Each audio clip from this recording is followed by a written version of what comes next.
సమాజంలో కొంత గొప్ప ఆలోచించగలిగిన వాళ్ళు మాత్రమే సమయం ఇవ్వగలుగుతారు. నిత్యము అనేక బిజీ ఉండి ఇటువంటి కార్యక్రమాల్లో రాలేకపోయేటువంటి వాళ్ళకు సంబంధించినటువంటి కాదు ఇది. ప్రజాపాలన ఇంతకుముందు పెద్దలు చెప్పినారు. మారుతున్న కాలంలో భవిష్యత్తుకు తెలవాలంటే మనము చరిత్రను మనము తెలుసుకొని భవిష్యత్తుకు తెలిపేటువంటి విధంగా ఒక ఉపాధి అవకాశాల కొరకే కాదు, మనము దేవాలయం వెళ్ళినా అదొక ఆలయము, విద్యాలయం వెళ్ళినా ఒక ఆలయము, అదే స్ఫూర్తితో గ్రంథాలయం వెళ్ళినా ఒక ఆలయము. అక్కడ మనం ఏదో నేర్చుకోవాలి, ఆశీర్వదింపబడాలి, ఏదో ఒకటి ముందు తీసుకోవాలనే విధంగా గ్రంథాలయం అనేటువంటిది మనకు వేదిక. అందులో ప్రజా గ్రంథాలయం తలుపులు లేవు, ఉద్యోగస్తులు లేరు, ఎక్కడ కూడా అందులో మళ్ళీ ఏ విధమైనటువంటి ఇంకా సమాచారం తప్ప, పుస్తకాలు తప్ప, జ్ఞానం కలిగించే అంశం తప్ప ఇంకొకటి కార్యక్రమానికి వేదిక కాకుండా ఇలా ఆదర్శానికి తెలంగాణ రాష్ట్రంలో ఉంటా ఉన్నది. ఇది ప్రజాపాలన ప్రభుత్వం, ఇది ప్రజా గ్రంథాలయం. తప్పకుండా మీరు, నేను, రియాజ్ గారు, ప్రవీణ్ రెడ్డి గారు కోరినట్టుగా రాష్ట్ర ప్రభుత్వంలో కలిసి తప్పకుండా ప్రజా గ్రంథాలయాల ఏర్పాటు ద్వారా సమాజ నిర్మాణానికి మనం ఒక అంకురార్పణ చేయాల్సిన అవసరం ఉంది. అలా లైబ్రరీలకు సంబంధించి ఒకసారి పునరుజ్జీవం కలిగజేసే విధంగా కార్యాచరణ తీసుకోవాలని కోరుతాం. నిధుల కొరత ఉంది, వారికి కూడా తెలుసు. ఉన్న దాంట్లో ఈ సమాజానికి ఉపయోగపడే విధంగా ఇది వాడాలని కోరుతా ఉన్నాను. తప్పకుండా అన్న చెప్పినట్టుగా ఈ మధ్య ఎప్పుడైనా దూరం ప్రయాణం చేసే టీవీ చూస్తే సగం వార్తలు ఎట్లా పెళ్లి చేసుకున్న వాళ్ళనో లేకపోతే పెళ్లి చేసుకున్న వాళ్ళనో లేకపోతే తల్లిదండ్రుల్లో చంపే వార్తలే తప్ప ఇంకొకటి అసలు నిద్రగోలు నుంచి చచ్చిపోయే వాళ్ళని కరెంటు షాక్ పెట్టి చంపుతున్నారు. ఎంత ఘోరం ఒక్కొక్క టీవీలు చూస్తుంటే. అంటే నేను ఈ మధ్య మా యొక్క అడ్వకేటు నాంపల్లి ఫ్యామిలీ కోర్టు చూస్తారు. మనిషిలో కొంత గతంలో తాత ముత్తాత లేదా నాయనమ్మ తండ్రి ఉమ్మడి కుటుంబము ఆ యొక్క బంధం ఉంటే కొంత ధైర్యము, మనకు సంబంధించిన మంచి చెడు చెప్పుకునే సందర్భం ఉండి ఇటువంటి బాధలను ఎదుర్కోగలిగేటువంటి ఒక శక్తి అనుకోకుండానే శరీరంలో ఇంక్లూసివ్నెస్గా వస్తూ ఉంటుండే. ఇప్పుడు అంతా ఒంటరి కుటుంబాలు, బాధ వస్తే తట్టుకోలేరు. నేను ఛానల్ చూస్తున్నా, ఛానల్ చేసిండో అలాగే ఆత్మహత్య చేసుకునే పరిస్థితి. నేను ఏసీ వేస్తే అయినా ఫ్యాన్ బంద్ చేసిండో నువ్వు ఎట్లా అని చెప్పేసి విడాకులు తీసుకునే పరిస్థితి. ఫ్యామిలీ కోర్టులో చూస్తే మంచి మంచి కుటుంబాలు చిన్న చిన్న కారణాలతోటి విడాకులు తీసుకుంటా ఉన్నాయి, ఆత్మహత్యలు చేసుకుంటా ఉన్నాయి. సమాజంలో చెడు తొందరగా ఆకర్షింపబడుతూ ఉంది, మంచి రోజు రోజుకు మెల్లమెల్లగా కనుమరుగైతుంది. ఒక సామెత ఉంది, చెడు ఊరంతా తిరిగి వచ్చేటప్పటికి మంచి దర్వాజా కడపరకే బయటికి రాదట. దాన్ని మనం మంచిని చెప్పడానికి తీవ్ర ప్రయత్నం చేయాల్సి వస్తుంది. ఆ మంచి చెప్పడానికి వేదిక ఒక గ్రంథాలయము, చరిత్ర జ్ఞానానికి సంబంధించినటువంటి కేంద్రం. కాబట్టి ఇవాళ జరుగుతున్నటువంటి పరిణామాల్లో మనం తప్పకుండా అంటే ఉమ్మడి కుటుంబాలకు సంబంధించినటువంటి ఒక ప్రభావము లేదా 4 అంశాలు తాత ద్వారానో ముత్తాత ద్వారానో తెలుసుకున్నవి జీవిత సత్యాలుగా భవిష్యత్తులో నిజ జీవితం గడిపినప్పుడు ఎట్లా ఉపయోగపడ్డాయో అవి ఉపయోగపడ్డటువంటి పరిస్థితి ఈనాటి కాలం దొరికేటువంటి పరిస్థితి లేదదిగా ఇబ్బందికరమైనటువంటి పరిస్థితి ఉన్నది. అయినా శ్రీనివాసు లాంటి వాళ్ళు తన ఎంత ఉద్యోగి అయినప్పటికీ ఎన్ని రకాల కార్యక్రమాలు ఉన్నప్పటికీ మరి నమస్తే తెలంగాణ సహకారంతో ఒక రచనలకు సంబంధించి రాష్ట్ర వ్యాప్తంగా మొత్తం ఉమ్మడి రాష్ట్రానికి సంబంధించి కూడా వాళ్ళందరినీ ప్రోత్సహించే విధంగా కార్యాచరణ తీసుకొని ఇలా ప్రతి సంవత్సరం ఒక వేడుకలాగా జరుపుతూ ఉన్నాడు. వారికి హృదయపూర్వకంగా అభినందనలు.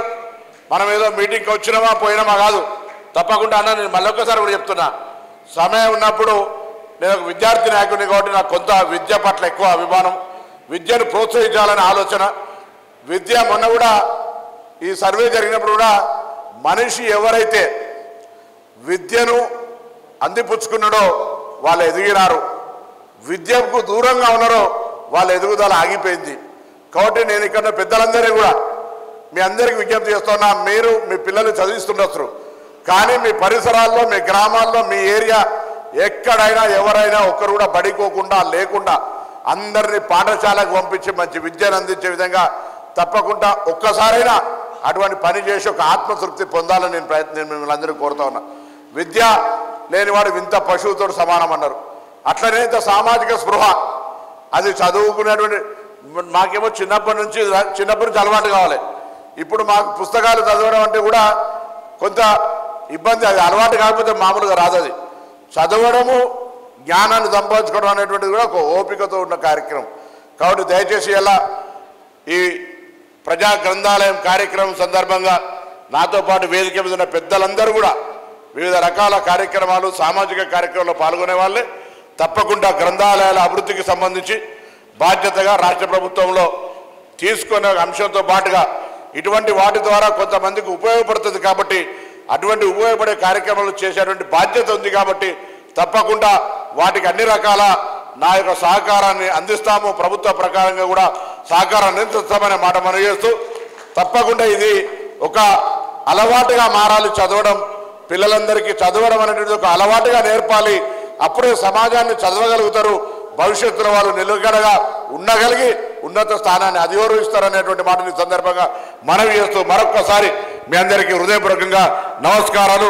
వీరందరికీ కూడా నాకు ఈ సందర్భంగా ఇటువంటి కార్యక్రమంలో ఇన్వాల్వ్ చేసినందుకు ధన్యవాదాలు చెప్తూ సెలవు తీసుకుంటా ఉన్నాను. జనని జన్మభూమించ స్వర్గాదపి గరీయసి అన్న వాల్మీకి రామునికి శ్రీలంకలో చెప్పిన సూక్తిని ఒకసారి గుర్తు చేస్తాను. మా పొన్నమన్నకు పున్నమి నాటి చంద్రునిలాగా వెలుగొందుతున్నాడు ఈ ప్రాంతాల్లో. పొన్నమన్న కోసం ఎప్పుడు మేమిద్దరం ఒక వేదిక మీద ఎక్కలేదు. ఒక చిన్న విషయం చెప్పాలి మీకు, ఊరికి కాదు, నా తెలంగాణకు యావత్తు దేశంలో పార్లమెంటులో తెలంగాణ బిల్లు పాస్ అవుతుందా లేదా అన్న రోజు నిజంగా పొన్నం ప్రభాకర్ అన్న నిజంగా ప్రభాకరుడై తల మీద గ్రీష్మ తాపమున మండిన సూర్యుడిలాగా బగ మండి పార్లమెంటు నిద్రపట్టకుండా చేసిన నీ కాంట్రిబ్యూషన్ నేను జీవితకాలం మర్చిపోలేను. అంటే తనను గన్ననేలకు, తన కన్ననేల విముక్తి కోసం, తన తెలంగాణ కన్నబిడ్డగా తన కర్తవ్య నిర్వహణ. అలాగనే ములుకనూరు మా శ్రీనివాస్ సారుకు అమ్మమ్మ ఊరా అమ్మను కన్నమ్మ ఊరా నాకు తెలియదు, కానీ మాయమైపోతున్నాడమ్మా మనిషి అన్నవాడు.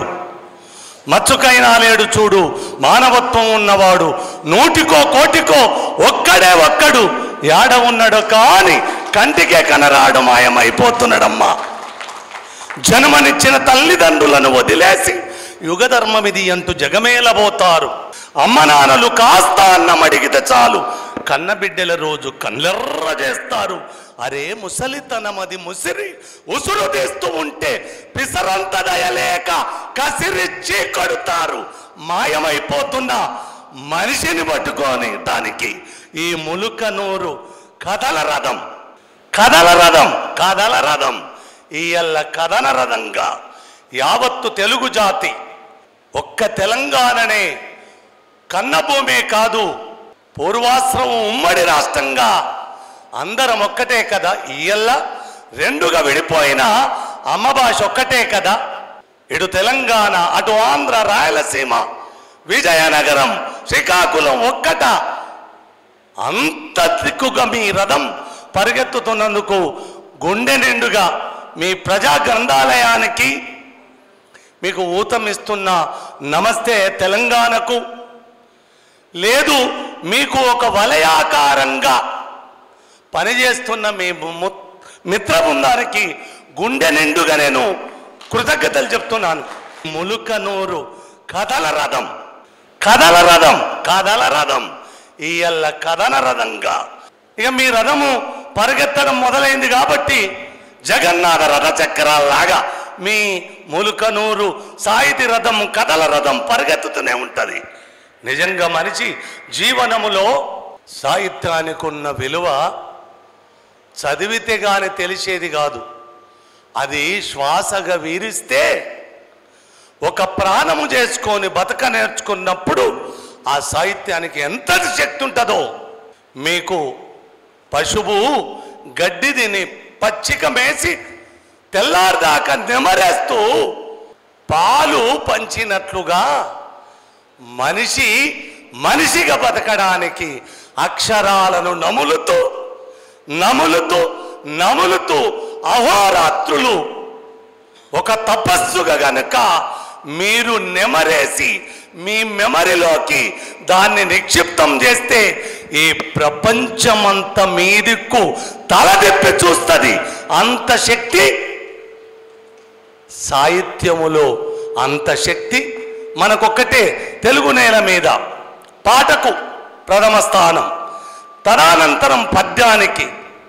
కానీ ఈ రెండుటికి తీసిపోలేనంత జీవన రహదారులకు ఒక ఊయల లోపిన అమ్మమ్మలు, నానమ్మలు, తండ్రులు, పెదనాన్నలు, ముత్తాతలు చెప్పిన జీవన లోతుల్లోని కథలే కాకుండా ఈ దేశం రామాయణం, మహాభారతం, భాగవతాది, భగవద్గీత, బ్రహ్మసూత్రాలు ఒక్కటా రెండా వేల కోట్లాది కవన నేపథ్యాలను మన బతుకు మొగ్గం మీద నేసుకున్న నేపథ్యాన్ని ఈ ఊరికి ఒక్కటి గుర్తు చేస్తాను. కోఆపరేటివ్ సొసైటీగా ఈ ఊరు ఎంత ప్రఖ్యాతిగాంచిందో మీ పాలకేంద్రం కూడా అంతే ప్రఖ్యాతిగాంచింది కదా. ఎవరిదో ఈ కళ కానీ నిన్ను కన్నైనదా లేక అయినను కన్నదో కానీ వాళ్లకు నిజంగా శిరస్సు వంచి నేను నమస్కారం చేస్తున్నాను. ఇక ఎంత గొప్ప ఆలోచన మీది, ఎంత గొప్ప ఆలోచన, ఎంత గొప్ప ఆలోచన అది. కానీ నా చిన్నప్పుడు ఈ ఊరికి ఇంకొక పేరు కూడా ఉండేది, నేను గుర్తు చేస్తున్నా. ముల్కనూరు ఇప్పుడు మిల్కునూరు అంది. మీ డే వచ్చినందుకు నాకు తెలిసి దీని లోతులకు చూసినప్పుడు ఈ ఊరు పేరు ముల్కనూరు అని ఎందుకు మారిందో నాకు తెలియదు. కానీ యావత్తు ప్రపంచానికి అన్నం పెట్టిన మొలుకనుగన్న ఊరిది, మొలుకనుగన్న ఊరు. ఇప్పుడు కూడా మీరు గుర్తుపెట్టుకోండి, ఈ ప్రాంతాలల్లో ఎక్కడో రైతులకు విత్తనాలు వంచే ఊళ్ళు ఉండాలి. ఇక్కడ గొప్ప విత్తనాలు వంచే ఊరు ఉండాలి. ఉన్నదా లేదా మీరు తెలుసుకోండి. ఇది మొలకనూరు. ఇది మొలకనే మానవుడు ఆకలితో అలమటించినప్పుడు మన్నును అన్నము చేసి ప్రపంచము ఆకలి తీర్చిన రైతులగన్న నేల ఇది. అన్నము వద్ద మొలకనూరు అంటే. ఇప్పుడు మెలుకు వ్యాపారం కదనే, ఇప్పుడు మెలుకు వ్యాపారం కదా. అయినా ఎంత గొప్ప నేపథ్యం అంటే అమ్మల చనుబాలతో ఆకృతి తెలిసిన మనము అమ్మలకు పాల కేంద్రములో భాగము చేసి అమ్మలను గన్నయ్యమ్మ, ముగురమ్మల మూలబొటమ్మ, చాలా పెద్దమ్మగా ములుకనూరు వెలుగుతుందమ్మా. ములుకనూరు పాలధారలుగా ప్రపంచమంతా తలజిప్పే చూసి అంత గొప్ప ఖ్యాతిని గన్నది ఊరు. ప్రభాకర్ అన్న, ఒక్క మనవి చేస్తాను. ఒక్క గ్రంథాలయము కొలువుల కోసము, పరీక్షల పాస్ అవ్వడం కోసము కాదే. ఈ గ్రంథాలయం ఉంటే ఇలా చెప్పిది కదా, జన్మనిచ్చిన తల్లిదండ్రులను వృద్ధాశ్రమాలలో వదిలేస్తారు. అర్ధరాత్రి శ్మశానాల కాడ వదిలేసి పోయే సంతానం తయారైంది. ఆ పెద్దలు ఎప్పుడన్నా ఈ గ్రంథాలయాలలో పొద్దుపోతే వచ్చి చదువుకునే పొద్దు పడుపు కావాలి. ఇది ఈ గ్రంథాలయం, ఈ ప్రజా గ్రంథాలయం జీవన బతుకులలో వెలుగునిచ్చే పొద్దు పడుపులాగా ముల్కనూరు ప్రజా గ్రంథాలయం వెలుగొందాలని నేను మనసా వాచ కర్మనా కోరుకుంటున్నాను. నీ ఒక్కడివే కాదు, నీ భుజస్కంధాల మీద ఎత్తుకోవడానికి ప్రజాపాలన, ఈ ప్రజా గ్రంథాలయానికి మీ ప్రజాపాలన నుంచి కూడా ముల్కనూరు పట్టణానికి, ముల్కనూరే కాదే 1650 మొగులాయి సేనలను తిరగబడ్డ సర్వాయి, మనకు సర్వాయి పాపన్న తల ఇదే ఉసున బాధ ఎల్లమ్మ కోట మీద కదా నరికి ఆ వీరుని కూడా ఈ ప్రాంతానికి పెద్ద పేట వేయాలని కోరుకుంటా. నేను ఇక్కడనే ఇంకొక ఆలయం ఉంటుంది అనుకుంటా, వీరభద్ర స్వామిది. అందుకోసం వీరభద్రునికి నెలవైన నేల ఇది. మీరు ఈ ఊరికే కాదు, తెలంగాణ గొప్ప పాడావే, లేదు ఊరందరికి పాలిచ్చే మన బర్రెగూడనే ఒక ఆవుకే పెద్దపీట ఎత్తున్నాం. ఆవుకి ఎంత పెద్దపీట వేస్తున్నామో బర్రె కూడా రైతు జీవనములో అమ్మ లాంటిదే కదా. దానికి కూడా గౌరవం ఇచ్చి మీ కథల రథం ఏ రోజు వెనుదిరగని నదిలాగా మీ కథల రథం ముందుకే సాగాలి. ఈ ప్రజా గ్రంథాలయం అనేక మందికి ఊతమిచ్చతందుకు ఊపిరిగా అక్షరమై దిగ్దిగంతాలకు వెలుగందేతందుకు మీ ఆలోచన ఫలించాలని మనసా వర్చా కర్మన కోరుకుంటూ నేను పాట ఎందుకు పాడను అనేది ఆకాశం చెల్లులు పడేలా అరిచాను. మళ్ళీ పాట ఏందయ్యా చెప్పింది కదా, ఇది అంగడా అమ్ముకునే గొంగడా? పాడొచ్చు, పాడడానికి 10 ఏళ్ళయింది పాటను వదిలేసి. ధర్మగల్లా తల్లి ఓలొచ్చుమమ్మ నీ కొడుకు బుడ్డలు సల్లగుండాని కూసుంత కూరుంటే ఎయ్యి మాయమ్మ కాసంత గంజి ఉంటే పొయ్యి మామన్న అమ్మ అన్న యాచన గీతం కాదు పాట అంటే. ఆ పాటతోటే కదా తెలంగాణ రాష్ట్రం వచ్చింది. ఆ పాటతోటే కదా దిక్కులు దిగంతాలు నిద్రపోకుండా చేసింది. అదే పాట కదా ఇయ్యల్లా బర్త్డే పాటలు రాసి పాటగా మారింది. పాట అంగడి కాదు, పాట అంటే ప్రాణం. పాట అంగడి కాదు, అమ్ముకునే గొంగడి అంతకంటే కాదు, జీవన పాట.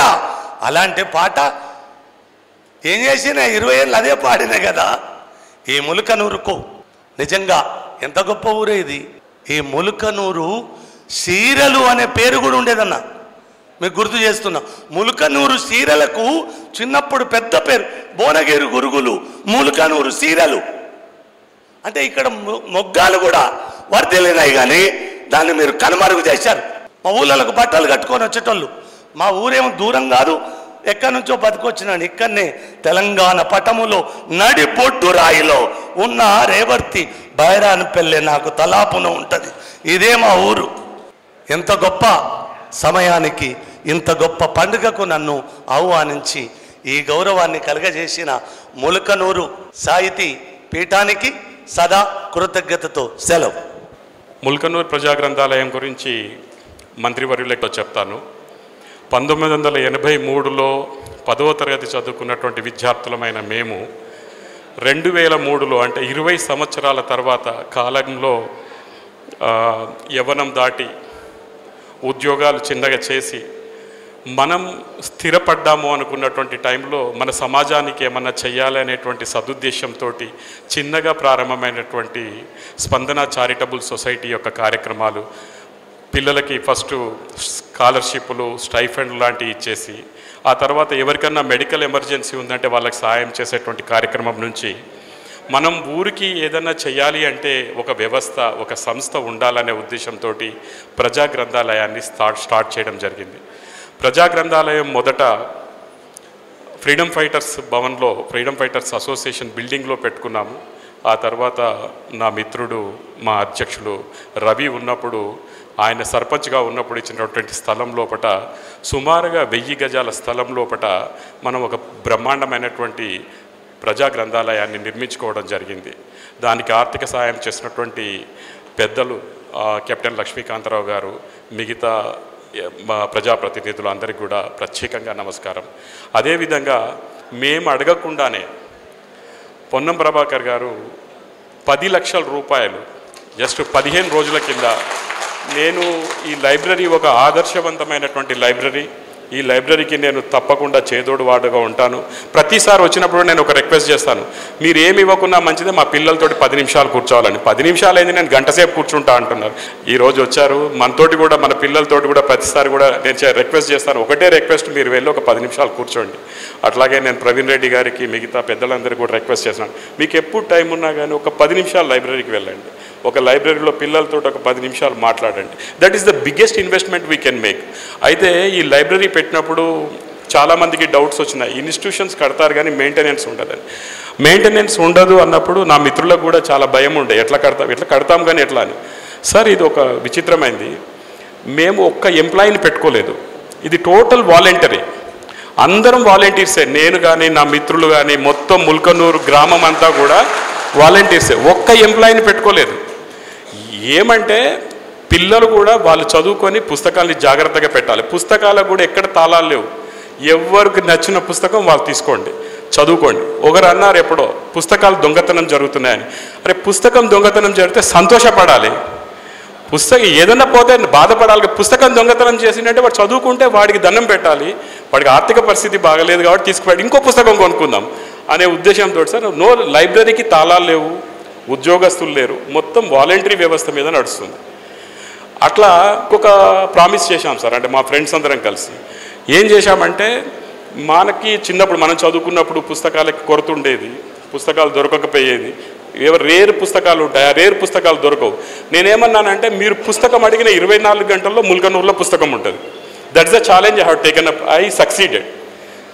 అయాన్ ర్యాండ్ నుంచి మొదలుకుంటే, కారల్ మార్క్స్ నుంచి మొదలుకుంటే, మన పిల్లలు విశ్వనాథ్ సత్యనారాయణ గారిని, జాషువా గారిని, తర్వాత కాళోజీ గారిని, సినారాయణ రెడ్డి గారిని, శ్రీశ్రీ గారిని అందరినీ చదువుతున్నారు. అది సంతోషం. ఓన్లీ అకాడమిక్ బుక్స్ చదవడమే కాకుండా ఫిక్షన్ కానీ, నాన్ ఫిక్షన్ కానీ, నావెల్స్ కానీ, సాహిత్యాన్ని చదువుతున్నటువంటి పిల్లలందరూ కూడా మీ అందరి తరఫున, నా తరఫున నిజంగా అభినందనలు. మన పిల్లలందరినీ నేను అభినందిస్తున్నా. ఇంకొకటి ఏంటంటే మనం లైబ్రరీ పెట్టినప్పుడు చాలామంది డౌట్ ఏమంటే ఎరైజ్ చేశారంటే ఊర్లలో మనకు తెలియకుండానే నెగటివ్ ఎనర్జీ ఉంటుంది. చాలా చిన్నప్పుడే రకరకాలైనటువంటి ఆకర్షణలకి లోనవుతాం. కానీ మనం తిట్టుకుంటూ కూర్చుంటే కాదు, డెఫినెట్గా ఒక ఇన్స్టిట్యూషన్ పెడితే అది మంచి కోసం ప్రమోట్ చేసినట్టయితే మనకు తెలియకుండానే పిల్లలు దానికి అట్రాక్ట్ అవుతారు. ఇవాళ కనీసం 30 మందికి మన లైబ్రరీలో చదువుకున్న పిల్లలకి ఉద్యోగాలు వచ్చాయి. 30 మెంబర్స్కి. వాళ్ళు ఇన్స్పెక్టర్స్ అయ్యారు, కానిస్టేబుల్స్ అయ్యారు, బ్యాంకులో ఉద్యోగాలు వచ్చాయి, టీచర్లు అయ్యారు, తర్వాత గవర్నమెంట్ ఆఫ్ ఇండియాలో ఉద్యోగాలు వచ్చాయి. 30 మందికి ఉద్యోగాలు వచ్చినప్పుడు అంటే మన గొప్పతనం కాదు, వాళ్ళ తల్లిదండ్రులది ఫస్ట్, వాళ్ళకి విద్య నేర్పినటువంటి టీచర్లది 2, ఆ తర్వాత మనం సరి అయినటువంటి వాతావరణాన్ని ఇచ్చి కావాల్సిన పుస్తకాలు ఇచ్చినటువంటి లైబ్రరీకి 3వ క్రెడిట్ వస్తుంది. కానీ ఆ 3వ దానికి ఏదైతే కీలకమైనటువంటి అంశం ఉందో అది మిస్ కాకుండా మనం చేసినటువంటి ప్రయత్నం ఏదైతే ఉందో నా మిత్రులందరికీ కూడా హృదయపూర్వకంగా నేను నమస్కారం తెలియజేస్తున్నా. ముల్కనూరులో ఉండి ఇక్కడ ఉన్నటువంటి ముల్కనూరులోనే మేమందరం హైదరాబాద్లో సెటిల్ అయ్యాం, కొంతమంది వరంగల్లో సెటిల్ అయ్యారు. కానీ ముల్కనూరులో ఉండి ఈ లైబ్రరీని గట్టిగా పట్టుకొని ఇది ఒక అపొలిటికల్ అంటే రాజకీయేతర సంస్థగా ఏ రాజకీయాలకి సంబంధం లేకుండా దీన్ని నడిపిస్తున్నటువంటి మిత్రులందరికీ కూడా ప్రత్యేకంగా ధన్యవాదాలు తెలియజేస్తున్నాను. అట్లాగే ముల్కనూరు గ్రంథాలయంలో ఒక పాజిటివ్ వైబ్స్ కావాలి. సరస్వతి మాత అనేటువంటిది అది కుల మతాలకు అతీతమైనటువంటి ఒక రూపం. అంటే విజ్ఞానానికి, జ్ఞానానికి సంబంధించినటువంటి ఒక రూపాన్ని అక్కడ పెట్టడం జరిగింది. అది టెంపుల్ అయితే ఏమవుతుందంటే రోజు వచ్చి గంటలు కొట్టడం ఇవి అవుతాయి కాబట్టి దాన్ని ధ్యాన మందిరం అన్నాం, సరస్వతి ధ్యాన మందిరం. ఈ సరస్వతి ధ్యాన మందిరం గొప్పతనం ఏంటంటే మీరు అక్కడ ₹1 కూడా వేయాల్సిన అవసరం లేదు. మీరు వచ్చి అక్కడ దండం పెట్టుకొని చదువుకోవచ్చు ప్రశాంతంగా.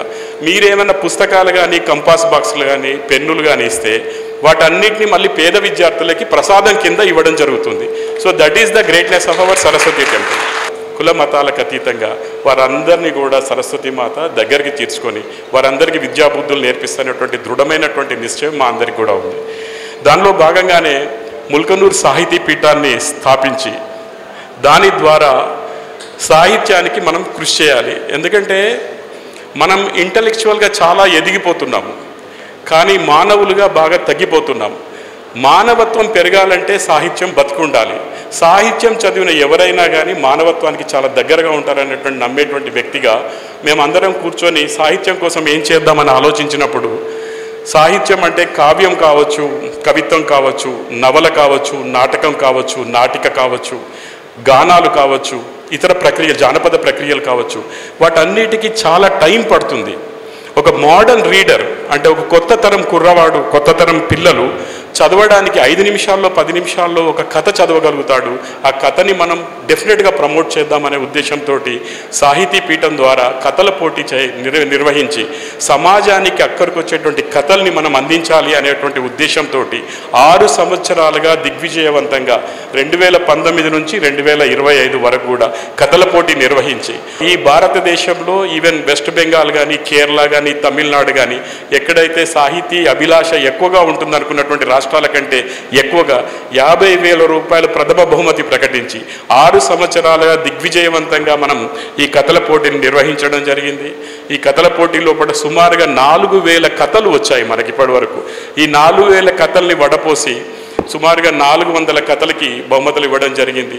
వీటన్నిటి యొక్క ప్రయాణం చూసినట్టయితే ఇది ఏ ఒక వ్యక్తితో చేస్తే కాదు, అది డెఫినెట్గా వ్యవస్థగా చేయాలి. దానికి మనం అందరూ అనుకునేటువంటి ఒక సూపర్ పవర్, ఒక శక్తి మనందరికీ కూడా అండగా ఉండాలి. అలాగే ఇంతకుముందు ఒక మిత్రుడు అంటున్నాడు, సివిల్ సర్వీసెస్ కూడా మన దగ్గర నుంచి విద్యార్థులు సాధించాలని. అదేం పెద్ద విషయం కాదు. అతి త్వరలో మన దగ్గర చదువుకున్నటువంటి పిల్లలు సివిల్ సర్వీసెస్లో కూడా విజయాన్ని సాధిస్తారు. వీటన్నిటికంటే ముఖ్యమైనది ఏంటంటే మంచి మనుషులుగా మారడం.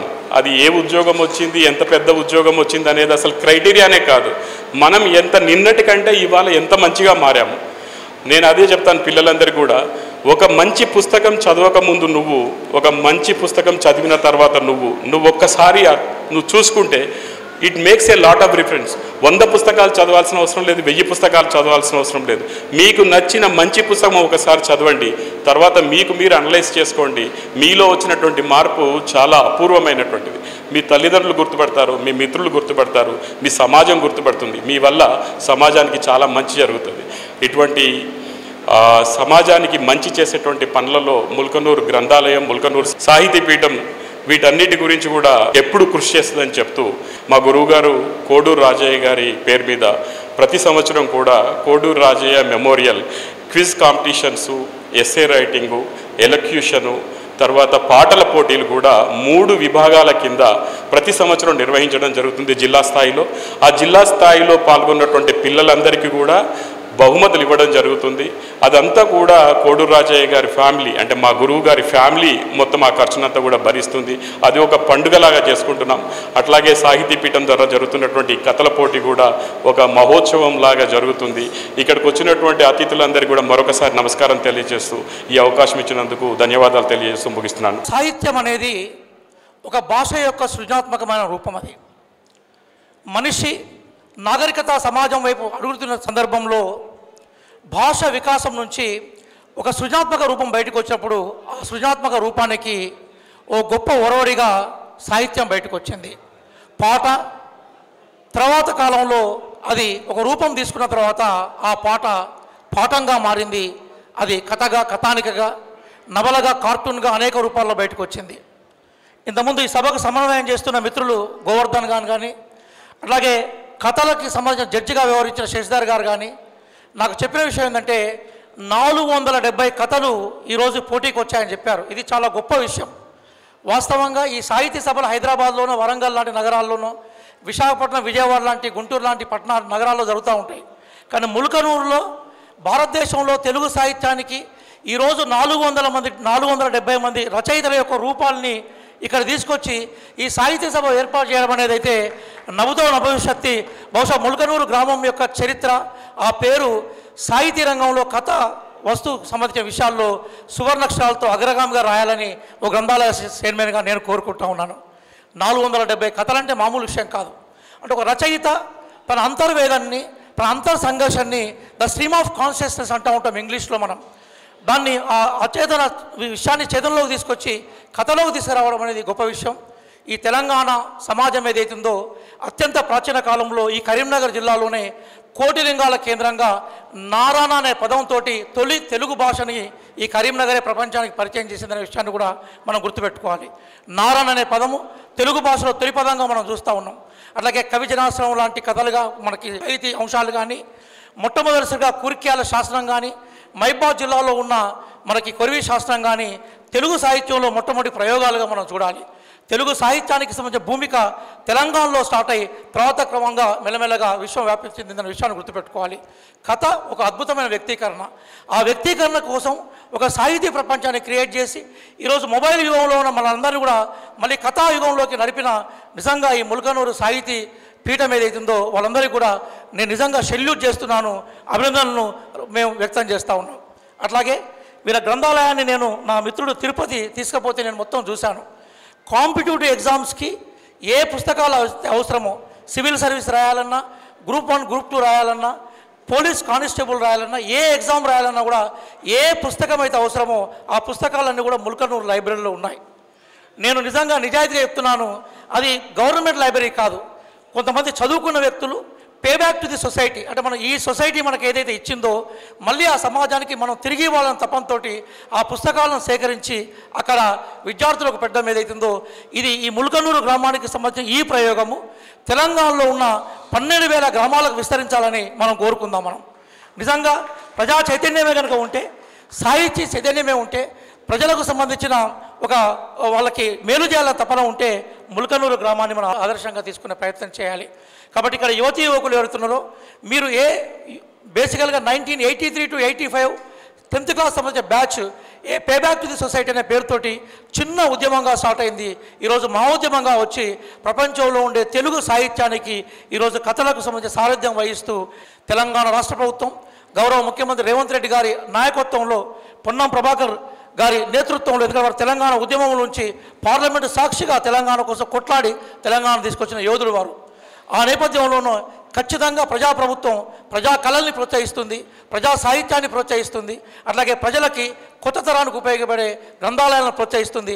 ఆ క్రమంలో ముల్కనూరు గ్రామాన్ని ఆదర్శంగా తీసుకుంటామని చెప్తూ 6 సంవత్సరాల నుంచి కూడా ఈ యొక్క కార్యక్రమం చేస్తున్నప్పటికీ రాను రాను చిన్నగా మొదలు పెట్టుకొని వారు ఈరోజు ఇంత దూరము రావడం జరిగింది.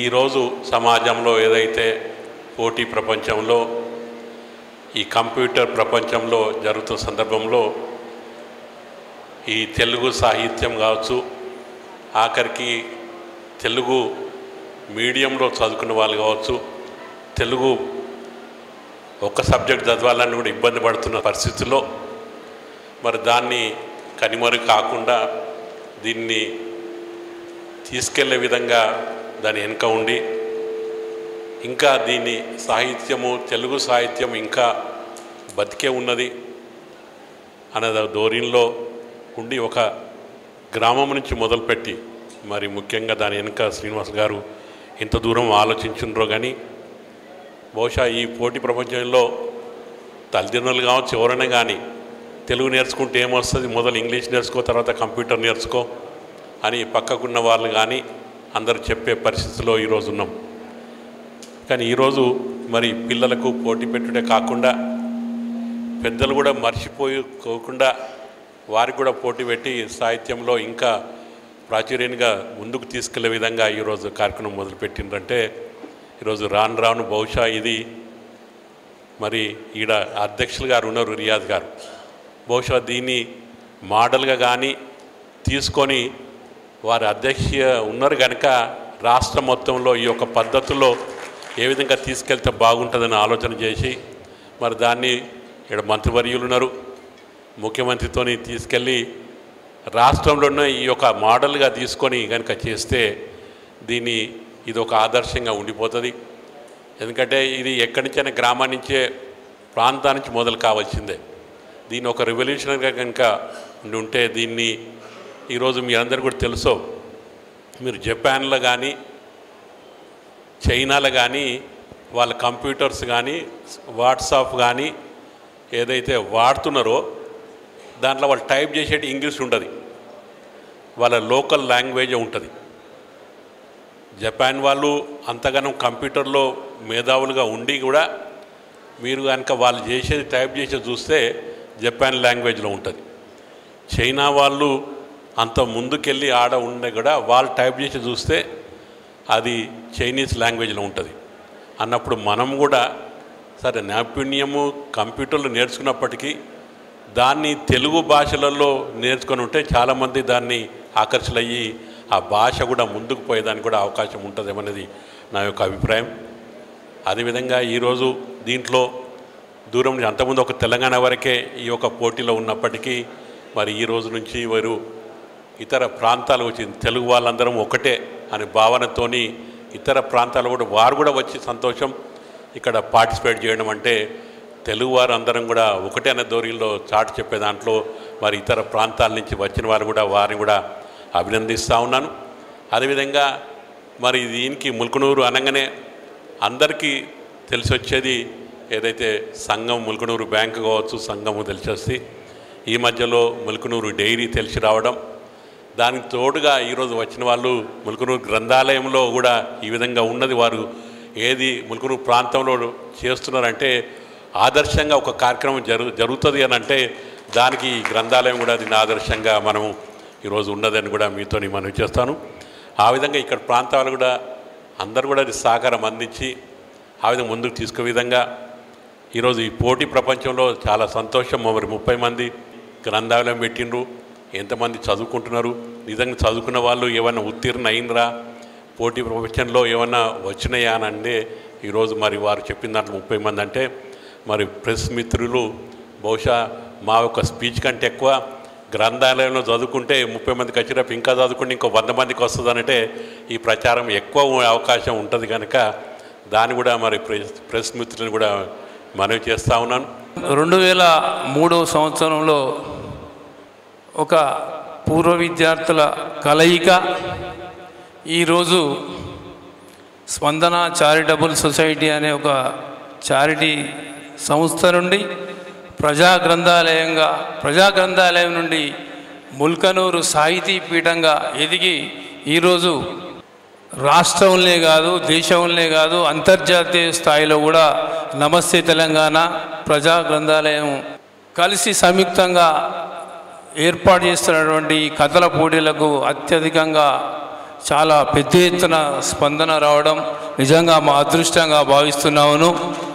ఈ కార్యక్రమానికి మూలం ముల్కనూరు సాహితీ పీఠాన్ని ఇక్కడ ఏర్పాటు చేసి కథల పోటీలు అనేది కూడా అంతరించిపోతున్నటువంటి ఈ రచయితలు నిజంగా ఈ సినిమాలు వచ్చిన దగ్గర నుండి తర్వాత ఇవన్నీ కూడా మరుగున పడుతున్న వాటిని కూడా మనం ఒక వెలికి తీయాలి అనే ఒక సదుద్దేశంతో ఒక మంచి కార్యక్రమాన్ని తీసుకోవడం జరిగింది. 5 సంవత్సరాల నుండి మీరందరూ కూడా ఎంతో ఉత్సాహంగా వివిధ ప్రాంతాల నుండి పాల్గొంటున్నటువంటి రచయితలకు కూడా నిజంగా మీ అందరూ కూడా మా హృదయపూర్వక ధన్యవాదాలు తెలియజేసుకుంటూ చాలా సంతోషం మీ అందరూ కూడా రావడం చాలా సుదూర ప్రాంతాల నుండి. ఈ కథల పోటీ, సంయుక్త కథల పోటీ ముల్కనూరు ప్రజా గ్రంథాలయం నమస్తే తెలంగాణ ఇది 6వ సంవత్సరం. దీని వెనుకాల ఉన్న ఈ మిత్ర బృందానికి అందరికీ నా అభినందనలు. ఒక శిఖరాన్ని అధిరోహించడం ఒక ఎత్తు, ఆ శిఖరం మీద ఆ ఎత్తుకు చేరుకున్న తర్వాత ఆ క్వాలిటీని అట్లనే నిలుపుకోవటం అనేది మరొక ఎత్తు. సో మొదటి సంవత్సరం ఏ విధమైన ఉత్సాహంతో దీనిని నిర్వహించారో ఇవాళ కూడా అదే ఉత్సాహంతో వాళ్ళంతా నిర్వహిస్తున్నారు. అందుకు అభినందనలు సార్. మొత్తం 71 కథలకి వీళ్ళు ప్రైజెస్ అనౌన్స్ చేశారు సార్. 3.5 లక్షల రూపాయల బహుమతులు వీళ్ళు క్యాష్ రూపంగా ఇప్పుడు ఇస్తున్నారు. సినిమా అంటే 24 క్రాఫ్ట్స్ అంటారు, 24 కళల సమాహారం.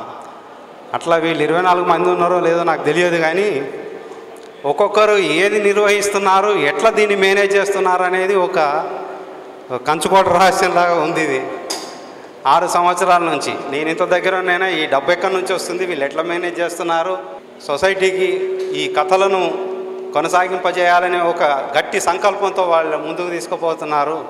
దానికి చాలా అభినందనలు తెలియజేస్తున్నాను నేను. అదొకటే కాకుండా ఈ రచనలను తర్వాత ఒక పుస్తక రూపంలో కూడా తీసుకొస్తున్నారు. అంటే మనం ఇంటి దగ్గర ఎప్పుడైనా చదువుకోవచ్చు అనే విధంగా కూడా తీసుకొస్తున్నారు. బహుశా 5 పుస్తకాలు అయినట్టున్నాయి. ఇవాళ కూడా ఒక పుస్తకం, ఇవాళతో 5, ఇవాళ కూడా ఒక పుస్తకం. ఒక 2 విషయాలు చెప్తాను నేను. ఒకటి, జడ్జి గారు నన్ను పిలిచి నాకు అవకాశాన్ని ఇస్తున్నారు, దానికి నేను కృతజ్ఞతలు సర్వదా ప్రకటిస్తూ ఉంటాను.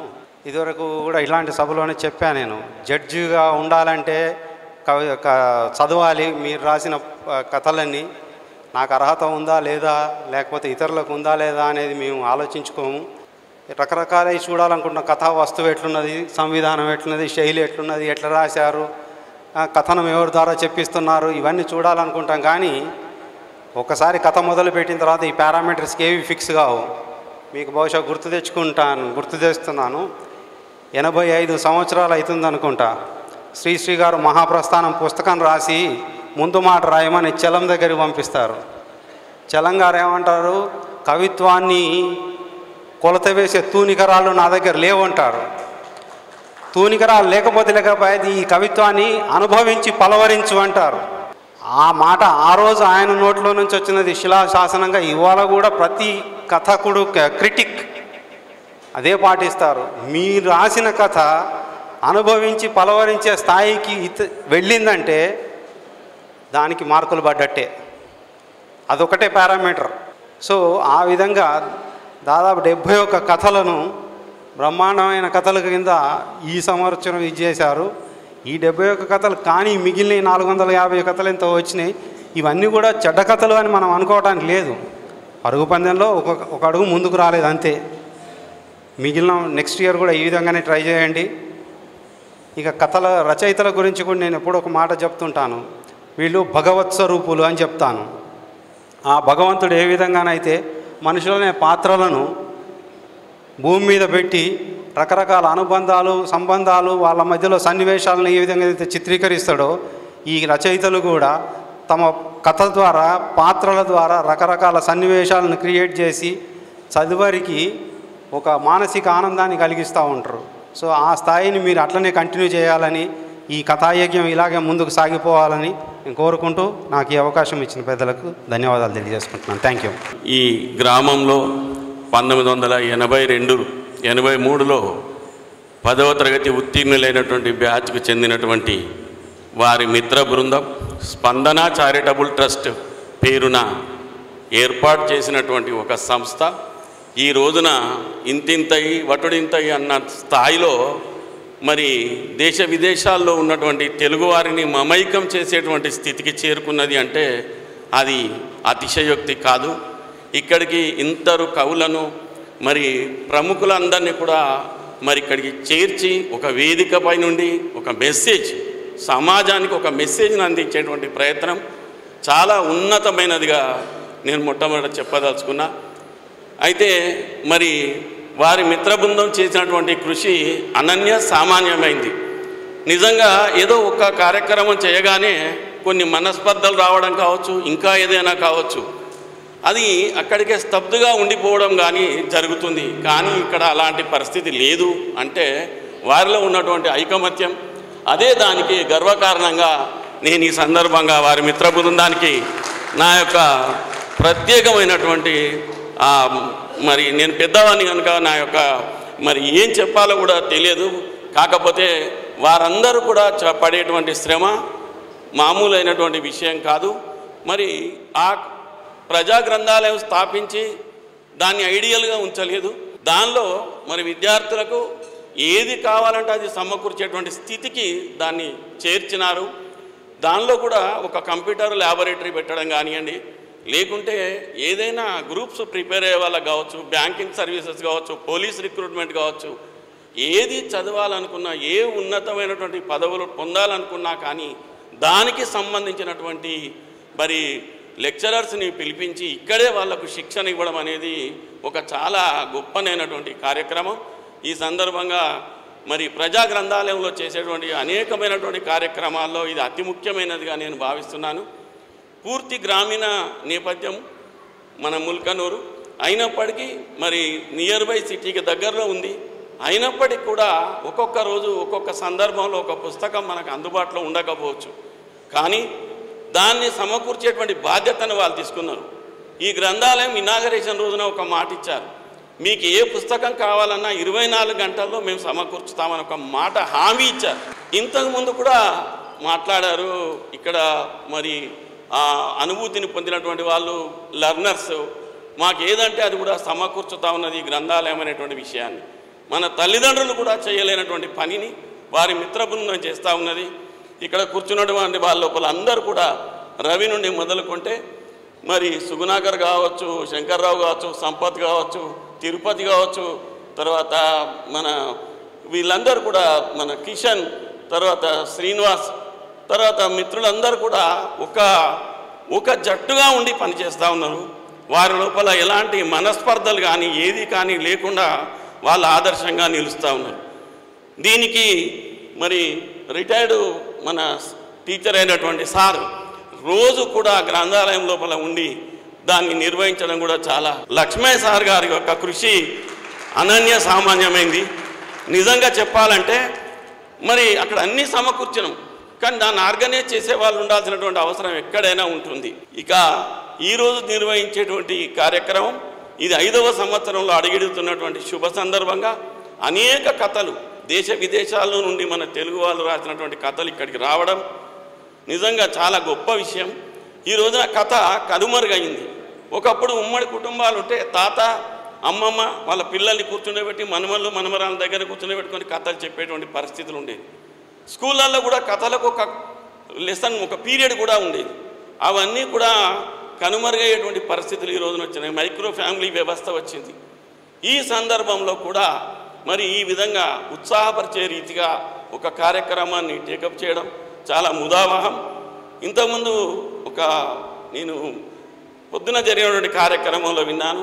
మా తండ్రి నుండి స్ఫూర్తి పొంది నేను ఈ కథ రాశాను అని చెప్పి వారు చెప్పిండ్రు. చాలా సంతోషకరమైనటువంటి విషయం.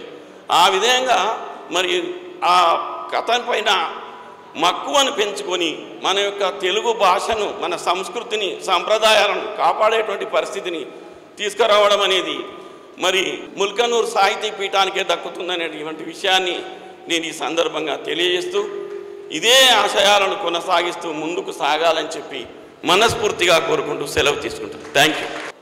1983లో ఇక్కడ ఇదే ఊర్లో మేమందరం 10th క్లాస్ చదువుకున్నాము. దాని తర్వాత ఉద్యోగరీత్యా, వ్యాపార రీత్యా ఎక్కడో అక్కడ సెటిల్ అయిపోయినాము. దాని తర్వాత ఏదో ఇట్లా గెట్ టుగెదర్లో మాట్లాడుతూ 2 సంవత్సరాలు 3 సంవత్సరాలు మా స్పందన చారిటబుల్ ట్రస్ట్ అని పెట్టుకుని దాంట్లోంచి చిన్న కార్యక్రమాలు చేస్తూ ఉన్నటువంటి క్రమంలో మెదిలినటువంటి ఆలోచన ముల్కనూరు ప్రజా గ్రంథాలయం. వాస్తవంగా ఈ ఆలోచన వేముల శ్రీనివాస్ది. దాని తర్వాత దానికి తోడుగా కిషన్ ప్రసాద్ కావచ్చు, లేకపోతే ఊళ్ళో ఉన్నటువంటి మిగతా మిత్రులందరూ కూడా తలా ఒక చేయి వేసుకుంటూ వచ్చి ఇక్కడి దాకా తీసుకురావడం జరిగింది. దాని తర్వాత ఎప్పుడైతే ప్రజా గ్రంథాలయము మొదలుపెట్టినప్పుడు ధనం మూలం ఇదం జగత్, అది మొదలుపెట్టిన రోజున ఇంచు జాగా మా దగ్గర లేదు. 1 సెంట్ జాగా, ఒక స్క్వేర్ యార్డ్ కూడా మా దగ్గర లేదు. అటువంటి క్రమంలో మా యొక్క ప్రెసిడెంట్ వంగ రవి అప్పుడు ఇక్కడ సర్పంచ్గా ఉండే, గవర్నమెంట్ నుంచి ఆ ప్లేస్ 1000 గజాలు మేము తీసుకుని, దాని తర్వాత ఎంపీ ల్యాడ్స్ నుంచి కెప్టెన్ లక్ష్మీకాంతరావు గారు, సతీష్ గారు, తర్వాత ఎమ్మెల్సీ నారదాసు లక్ష్మణరావు గారు, యూటెక్ ఎనీ వారందరి దగ్గర నుంచి మేము వారి సహకారం తీసుకొని ఆ బిల్డింగ్ నిలబెట్టుకోగలిగినాం. నిజంగా సర్వదా వారందరికీ కృతజ్ఞత తెలియజేస్తూ ఉన్నాం. దాని తర్వాత సరే పైసలు ఉన్నాయి, ప్లేస్ ఉన్నది, పనిచేసేవాడు దాన్ని ప్రాపర్గా ఎగ్జిక్యూట్ చేసేవారు కావాలి. ఆ క్రమంలో ముల్కనూరులో ఉన్నటువంటి మా మిత్ర బృందంలో మాకంటే జూనియర్లు అయినా కూడా వాళ్ళందరి సహకారం తీసుకుని, మాకంటే సీనియర్ అయినటువంటి లక్ష్మయ్య గారిది, తర్వాత జూనియర్ అయినటువంటి ప్రమోద్, తిరుపతి, వీరేశం అందరి సహకారం తీసుకొని దాన్ని ఒక అద్దంలాగా నిలబెట్టడం జరిగింది. దాని తర్వాత కథల పోటీల విషయానికి వస్తే వేముల శ్రీనివాస్ గారు నమస్తే తెలంగాణ ఏ కార్యక్రమం చేసినా కూడా ప్రచారం లేకపోతే మరుగున పడిపోతుంది. ఆ మరుగున పడనివ్వకుండా మీకు మేమున్నాం, తెలుగు కథను బతికిద్దామని చెప్పేసి నమస్తే తెలంగాణ మాకు ప్యాటప్ చేయడం, మా వెన్ను తట్టడం, ఆ వెన్ను తట్టడం వల్లనే ఇంతమందికి ఈ కథ చేరగలిగింది, ఇంతమంది పార్టిసిపెంట్ రాగలిగినారు, ఇంతమందిని మేము కూడా రీచ్ కాగలిగినాం. ఆర్ అదర్వైజ్ నమస్తే తెలంగాణ కనుక ఆ రోజున మాకు సాథ్ ఇవ్వకపోయి ఉంటే నిజంగా ఇంత ప్రజాదరణ పొంది ఉండేది కాదు, మేము జబ్బలు జరుచుకునేటటువంటి అవకాశం వచ్చేది కాదు. Really hats off to you నమస్తే తెలంగాణ సార్. దాంతోపాటుగా ఊర్లో ఉన్నటువంటి ప్రముఖులందరూ ప్రవీణ్ రెడ్డి గారితో సహా, అశోక్ ముఖర్జీ గారు కావచ్చు, సుధీర్ కుమార్ గారు కావచ్చు, యూ టేక్ ఎనీ నేమ్, పాత సర్పంచులు ఎవరైనా కూడా, కొత్తగా వచ్చినటువంటి రాజు తను కూడా, ప్రతి ఒక్కరూ, రామచంద్రం గారు, ప్రతి ఒక్కరూ మాకు వెన్నుదట్టి ముందర నిలబడి మీరు పనిచేయండి, మీ వెనకాల ఉంటాం. ఊరు లోపల చిన్న రాజకీయాలు సర్వసాధారణం. అటువంటి రాజకీయాలు కూడా ఏవి మా మీద పడకుండా ఎందుకు చేస్తున్నాం అని చెప్పేసి ఒకడు పని చేస్తుంటే 4 కాళ్ళు ఇగ్గుతుంటారు. అటువంటి ఇగ్గడం ఎటువంటిది లేకుండా చేసినటువంటి ముల్కనూరు యొక్క గొప్పతనం అది. ఇటువంటి కార్యక్రమానికి మీరందరూ విచ్చేసి మేము ఇంతకుముందే మాట్లాడుతూ ఒక మాట అనుకున్నాం, ఓన్లీ ఇప్పటివరకు విజేతలు మాత్రమే వస్తున్నట్టున్నారు, ఈ నెక్స్ట్ టైం నుంచి పార్టిసిపెంట్ అందరినీ కూడా ఇక్కడికి పిలుద్దాము అని చెప్పి ఒక చిన్న ఆలోచన చేస్తూ ఉంటుంది. 400 కథలు వచ్చినాయంటే 400 రచయితలు రాసి ఉంటారు కథలు. 400 మందిని కూడా ఇక్కడికి రమ్మంటే ఇంకెంత పండగగా ఉంటుంది. ఇప్పుడు వచ్చినట్టు 150-200 మందికి ఇంత పండుగ వాతావరణం కనపడితే 400 మంది ఉంటే ఇంకెంత హాయిగా ఉంటుంది. సో అది ఆలోచన చేయాలని చెప్పేసి, ఆలోచన చేస్తామని చెప్పేసి మనస్ఫూర్తిగా తెలియజేస్తూ నాకు ఈ అవకాశం కలిగించినటువంటి థ్యాంక్ యూ సో మచ్. ఇటు విషయాలు మా శ్రీనన్న ఇది ఎట్లా నిర్వహించినాం, ఈ గ్రంథాలయం ఎలా మొదలైంది, ఏం చేసినామని క్లుప్తంగా వంగ రవీందర్ గారు మరియు మా అన్న శ్రీనివాసులు గారు ఈ వివరించడం జరిగింది. అలాగే ఈ నిర్వహిస్తున్న క్రమంలో ఈ మిత్ర బృందం అంతా నాకు వయసురీత్యా చదువురీత్యా సీనియర్స్. నేను వాళ్ళకంటే ఒక బ్యాచ్ జూనియర్ అయినా కొన్ని వాళ్ళు అప్పచెప్పినటువంటి బాధ్యతలు గ్రంథాలయాల నిర్వహణలో కానీ ఇటువంటి కార్యక్రమాలు తీసుకున్నటువంటి వారు అప్పచెప్పే పనులు క్రమశిక్షణ చేస్తూ ముందుకు పోతున్న క్రమంలో, అలాగే ఈ గ్రంథాలయం నిర్వహిస్తున్నప్పుడు ముఖ్యంగా ఈ గ్రంథాలయంలో చదువుకొని బీద పిల్లలు ఉద్యోగం సంపాదించినప్పుడు, వాస్తవంగా నేను కూడా ప్రభుత్వ ఉద్యోగిని, కానీ నా ఉద్యోగం వచ్చినప్పుడు కూడా నేను అంత సంతోషపడలేదు. నా గ్రంథాలయం చదువుకున్న పిల్లలకు ఉద్యోగం సంపాదించినప్పుడు వారి కళ్ళలో చూసినట్టు సంతోషం నాకు మిక్కిలి సంతోషం అనిపించింది. అలాగే ఈ మా మిత్ర బృందం అందరూ పడ్డ శ్రమకు కొంత ఫలితం దక్కిందని నిజంగా చాలా సంతోషం. ప్రజాకణాలయం తరఫున ఉద్యోగాలు సంపాదించిన పిల్లలందరికీ మా టీం తరఫున విషయం చెప్తున్నాం. రానున్న రోజులలో ఇంకా మంచిగా ఉన్నత చదువులు చదివి ముందడికి పోవాలని కోరుకుంటున్నాం. అలాగే ప్రతి సంవత్సరం కోడూరి రాజయ్య గారి స్మారక కథల పోటీలు, క్విజ్ పోటీలు నిర్వహిస్తున్నటువంటి కోడూరి సుగుణాకర్ గారు, అలాగే వారి కుటుంబ సభ్యులు, వారందరికీ ఈ కార్యక్రమం నిర్వహిస్తున్నటువంటి ప్రజలకు ధన్యవాదాలు తెలియజేస్తూ, ఆ పోటీలో విజేతలు సాధించిన చిన్నారులందరికీ ధన్యవాదాలు తెలుస్తూ నాకు వచ్చిన పెద్దలకు నమస్కారం తెలియజేస్తూ ముగిస్తున్నాను. ఇంత చక్కటి కార్యక్రమానికి శ్రీకారం చుట్టినటువంటి ఈ ప్రాంతానికే దైవంతో సమానమైనటువంటి మా వేముల శ్రీనివాస్ సార్ గారికి 11 సంవత్సరాల క్రితం ములుకానూరులో ఒక గ్రంథాలయం ఏర్పాటు చేయాలని చెప్పి ఒక ఆలోచన చేసి సార్ దగ్గరికి వెళ్తే చాలా చక్కటి మేము అనుకున్నాం, చేద్దామని చెప్పి ఒకటే మాట అన్నాడు. ఆ మాటతో 11 సంవత్సరాల నుంచి ఈ గ్రంథాలయం తెలంగాణలో, ఆంధ్రప్రదేశ్లో ఏ ఊర్లో కూడా ఎక్కడ కూడా ఇంత చక్కటి గ్రంథాలయం లేదు అని చెప్పి నేను సగర్వంగా చెప్పుకోగలుగుతా. ఒక ముఖ్యమంత్రి ఉన్నటువంటి గ్రామంలో కూడా, ఒక మంత్రి కావచ్చు, ఒక ఎమ్మెల్యే కావచ్చు, వాళ్ళ గ్రామాలలో కూడా గ్రంథాలయం అనేటువంటి లేవు అని నేను చాలాసార్లు స్పష్టంగా చెప్పాను. ఎందుకు అంటే ఈ గ్రంథాలయం ఇటు తెలంగాణే కాకుండా అటు ఆంధ్రప్రదేశ్ కూడా ఒక ఆదర్శవంతమైనటువంటి గ్రామంగా దీని గుర్తింపు రావాలని చెప్పి, తీసుకురావాలని చెప్పి, మరి వ్యవసాయ రంగంలో ప్రపంచానికే సహకారం అందించిన గ్రామం మాది. దానికి అధ్యక్షులు మా ప్రవీణ్ రెడ్డి గారు ఇక్కడే ఉన్నారు. మరి అదేవిధంగా ఈ ప్రపంచానికి జ్ఞానాన్ని కూడా ఉత్తమమైన మంచి జ్ఞానాన్ని అందించాలని చెప్పి, మానవత్వంతో కూడిన మనసులు ఉండాలని చెప్పి దానికి ప్రతిరూపమే ప్రజా గ్రంథాలయం. దాని కొరకు శ్రీకారం చుట్టాం. ఆనాటి నుంచి ఈనాటి వరకు ప్రతిరోజు కూడా మా ఇంటికన్నా, మా పిల్లల కన్నా గ్రంథాలయం గురించి, గ్రంథాలయంకి వచ్చే పిల్లల గురించే ఎక్కువగా ఆలోచన చేస్తే 30 మంది కుటుంబాలకు ఈనాడు ఉద్యోగాలు సాధించారు. మా శ్రీనివాస్ సార్ అన్నారు, ఒక్కరు బాగుపడ్డా చాలన్నారు, ఒక్కరే, కానీ 30 కుటుంబాలు ఈనాడు బాగుపడ్డాయి.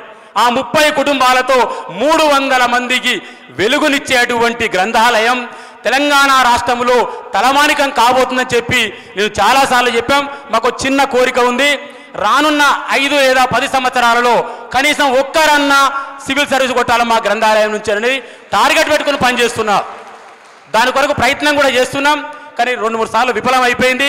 అది జరిగినాకనే చెప్దాం అనుకున్నాం, అది నడుస్తుంది process. Almost all next year అన్నా మేము సాధిస్తాం అనుకుంటున్నాం. కానీ ఈ ప్రజా గ్రంథాలయం ద్వారా, ఈ ములుకానూరు గ్రామం ద్వారా అన్నదమ్ముల మధ్య, అత్తాకోడళ్ళ మధ్య, దాయాదుల మధ్య ఎటువంటి విభేదాలు లేకుండా, ఎటువంటి బేసిజాలు లేకుండా మంచి మనుషులుగా, మానవత్వం ఉన్న మనుషులుగా బతకడం కోసం ఎట్లయితే అటువంటి సమాజం ఉండాలని చెప్పి ఈ గ్రంథాలయం దానికోసం పనిచేస్తుందని చెప్పి మేము కోరుకుంటూ నాకు అవకాశం తెలియజేస్తున్నాను. చదువుతోనే అన్నీ వస్తాయి. చదువుకుంటే జ్ఞానం వస్తుంది, గౌరవం వస్తుంది, ఉద్యోగం వస్తుంది, ధైర్యం వస్తుంది, కుటుంబాన్ని పోషించే ఆర్థిక పరిపుష్టి వస్తుంది. చదువు వల్ల ఇంత వస్తుంది, చదువుకోవడం వల్ల జ్ఞానం వస్తుంది, జ్ఞానంతోనే అన్నీ వస్తాయి. అందుకనే చదువు ముఖ్యమన్న దానితోనే ఈ గ్రంథాలయాన్ని సమాజంలో అంటరాని వాళ్ళుగా రాజ్యాంగంలో కల్పించిన హక్కులను అవి చేసుకుంటూ అంబేద్కర్ గారు ఎట్లయితే చదువుకున్నాడో అట్లనే ప్రతి ఒక్కరికి ఈ కులం మతం విచక్షణ లేకుండా అన్ని మతాలు అన్ని కులాల వాళ్ళు వచ్చి లైబ్రరీలో చదువుకొని విజ్ఞానవంతులు కావాలన్న ఉద్దేశంతో లైబ్రరీ పెట్టడం జరిగింది.